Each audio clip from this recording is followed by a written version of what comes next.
Dambisa, you have a new book out which is called Dead Aid, which basically makes the point that it's pretty easy to see that you have a problem with aid, or you think that there's something wrong, it's not working. Could you talk a bit about that? Yes, sure. First of all, thank you very much for being here. I should tell you that I'm slightly vested in this, in the sense that I am from Africa. I'm from one of the poorest countries on earth today, and one of the largest aid recipients in terms of aid flows in the past 50, 60 years. I should also say that a lot of the work that's in the book that I just recently published is from my PhD thesis, but it's also from many years of experience, having been raised in Africa, but also spending time traveling, not just in the developed world, but in the emerging world as well.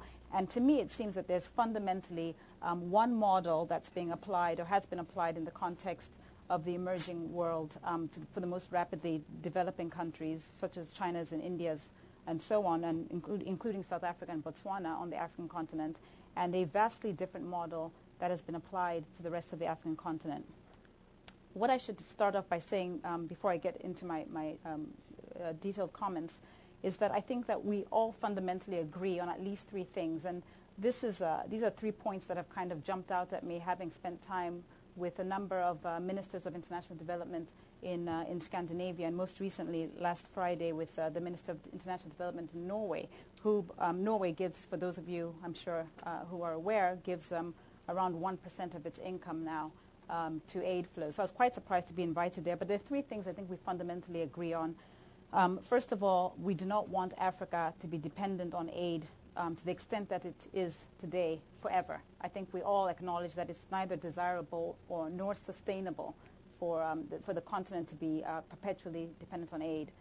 The second thing that we agreed on, and I think, again, we broadly, as a global community, can agree on, is that it is critical that African governments take a lead role in terms of delivering growth, reducing poverty, and forging a development agenda. I think it's very telling in a way that Jan keeps talking, has talked a lot about the role of donors and how the donor approach is changing quite significantly. But I think that also sort of underscores the bigger issues where Africa is concerned, and I'll come to this in a moment, which has to do with the fact that very often African governments, partly by their own fault, but partly because of the donor community, have essentially abdicated their roles. So that's the second thing we agreed on, that governments are critically important. African governments have to lead the charge. And the third thing that we agreed on was that ultimately there's a fundamental problem with the aid culture, in as much as it creates a dysfunctionality amongst the African governments. And what does that mean? It's of course at different extremes. On the one hand, rampant corruption, which has been discussed extensively. But even for the best governments across the African continent, we see the fact that many African governments abdicate their responsibilities. Things like all the public goods, education, healthcare, infrastructure, security, are essentially provided by donors. They're provided by the NGO community, by the donor community, and in a number of cases, we have the multilateral agencies such as the UN providing security and so on. This is unsustainable, and it's actually completely absurd that should be the status quo. I should also point out that with respect to my critique of aid, the global community, ex-Africa, functions in a system of incentives.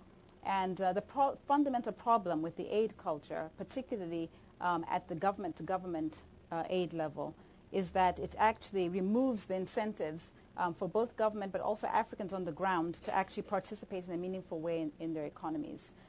We can sit here and quibble about what ultimately the goal of aid is. My approach to answering the question of what is the role of aid goes back to the 1960s, 1950s, post-Marshall Plan and post the establishment of the Bretton Woods institutions. At that time, the goal was very clear. It was supposed to spur growth and reduce poverty. Certainly the goalposts have moved over time. We now focus on providing schooling and how many African kids are getting HIV drugs and so on. And those are all meaningful and laudable interventions, but we ought not delude ourselves that those are Band-Aid solutions in the context of long-term economic development. I myself am involved in a number of charities, but I am under no illusion that those type of interventions will not ensure that Africa can grow at the 10% rates of growth that we would hope.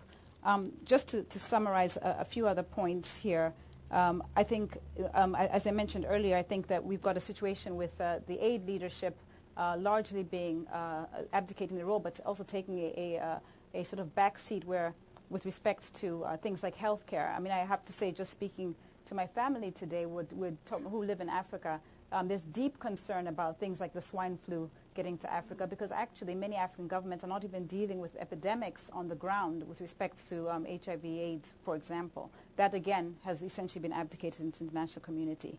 So with respect to the specific question at hand here, the sort of evolution or the improvements that could be made with respect to aid, my fundamental view is that we should be focusing on having a discussion on exit strategies. How can Africa start to find alternative ways of financing economic development, more transparent ways, better ways that will get African governments to be more accountable, but also ensure that we get the growth, we get the development and the alleviation of poverty and the creation of jobs for Africans, and ultimately get Africa to grow at the rates of growth that are required to ensure that this type of a society can emerge.